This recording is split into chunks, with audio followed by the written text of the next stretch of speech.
Hello everyone, কেমন আছো তোমরা সবাই? Welcome back to my new blog. আজকে সকালে উঠে একটু প্যাকিং করতে বসেছিলাম, আর তখনই টুকু এসেছে আমার সাথে টুকি টুকি খেলতে।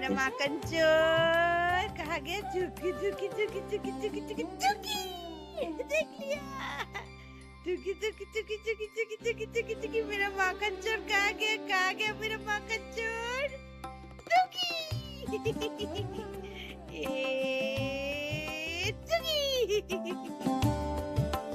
তোমাদের নিশ্চয়ই জানতে ইচ্ছা হচ্ছে আমি প্যাকিং কেন করছিলাম। আসলে কি বলতো, কালকে তোমাদের বলেছিলাম না বৌদি আর বাবি এসেছে, তো আজকে বৌদি আর বাবির সাথেই যাচ্ছি ও বাড়িতে। সঙ্গে আমার হাজবেন্ডও যাচ্ছে। ও হয়তো 2-1 দিন থেকে আমাকে ওখানে রেখে আবার ফিরে আসবে, আর তারপর যখন আমি ফিরবো তার আগের দিন গিয়ে ও আমাকে নিয়ে আসবে।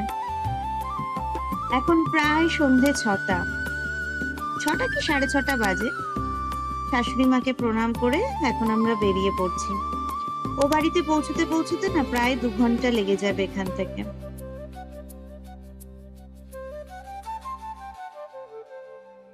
নিচে চলে এলাম। বাবি অলরেডি আগে সমস্ত জিনিসপত্র নিয়ে লাগেজ নিয়ে নিচে চলে এসেছে, আর ওই ক্যাবও চলে এসেছে। আমরা ভেবেছিলাম একটু তাড়াতাড়ি বেরোবো, কিন্তু অনেকটা দেরি হয়ে গেছে। যাই হোক, কি আর করা যাবে, এখনো তো রাস্তায় একটু ট্রাফিক পাবো, কিন্তু আর কিছু করার নেই। সমস্ত কিছু রেডি করতে প্যাকিং করতে একটু টাইম লেগে গেল। যাই হোক, এবার দুগ্গা দুগ্গা বলে বেরোই। রাস্তায় যেতে যেতে তোমাদের সাথে আরো কথা হচ্ছে।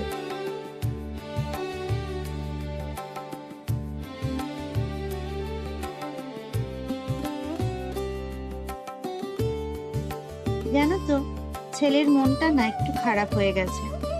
ওর সাথে এটা হয় জানো তো, যখন এই বাড়ি থেকে ও বাড়ি যায় তখন ওর প্রচন্ড মন খারাপ থাকে। ও ওখানে গিয়ে একটা দিন মোটামুটি একটু ক্র্যাঙ্কি থাকে। ওখানে কাউকে চিনতে পারে না, কারোর কোলে যেতে চায় না। তারপর আবার একদিন পর থেকে নর্মাল হয়ে যায়। আবার যখন ওখান থেকে এ বাড়িতে ফেরে তখন আবার একই অবস্থা, এখানেও ফিরতে চায় না, খুব আপসেট হয়ে থাকে। ফেরার সময় হয়তো সারা রাস্তা কারোর সাথে কথাই বললো না, চুপ করে বসে থাকে। এখানে এসেও কারোর কাছে যেতে চায় না, কাউকে চিনতে পারে না। আবার আস্তে আস্তে ঠিক হয়ে যায়। এই যে বেরিয়ে গেছি, বৌদি বাবি আর আমি পেছনে বসেছি, আর সামনে আমার হাজবেন্ড বসেছে ডুগুকে নিয়ে। সে এখন রাস্তা দেখতে খুব ব্যস্ত, ভালো করে দেখে রাখছে আমরা ঠিকঠাক রাস্তায় যাচ্ছি কিনা, ঠিকভাবে গাড়ি চালানো হচ্ছে কিনা, সবটা খুব ভালো করে ফলো করছে।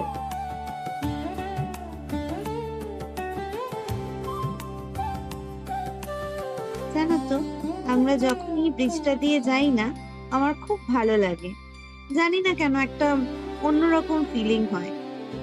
তোমরা কি চিনতে পারছো এটা কোন ব্রিজ? যদি চিনতে পারো না আমাকে কমেন্টে জানিও। আর তোমরা কারা কারা এই ব্রিজের ওপর থেকে যাতায়াত করো প্লিজ আমাকে জানিও।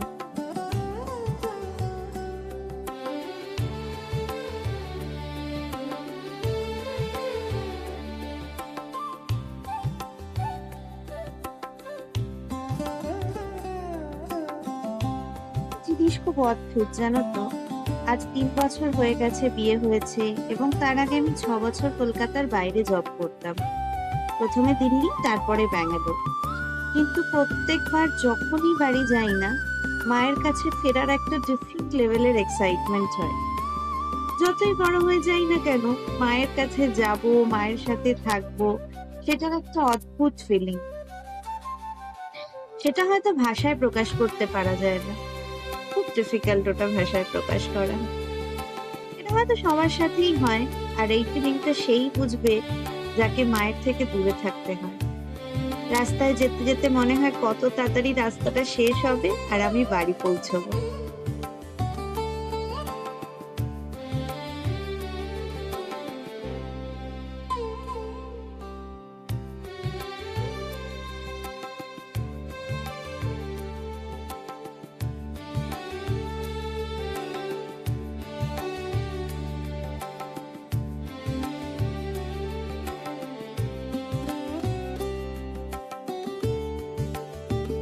এই দেখো, কথা বলতে বলতে প্রায় বাড়ির কাছাকাছি চলে এসেছি। এখান থেকে আর মিনিট 5। এই লোকেশনটা দেখে তোমরা হয়তো চিনতে পারছো। এখন কলকাতায় খুব কম লোকই আছে যারা এই জায়গাটা চেনে না। যাই হোক, এতক্ষণে অনেকবার মায়ের ফোনও চলে এসেছে, কখন আসবি কখন আসবি, কত দূরে আছিস।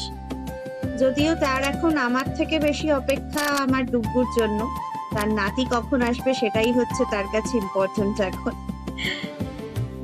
এই প্রায় চলেও এসেছি, বাড়ির রাস্তাতে ঢুকেও গেছি। আর হয়তো মিনিট 2।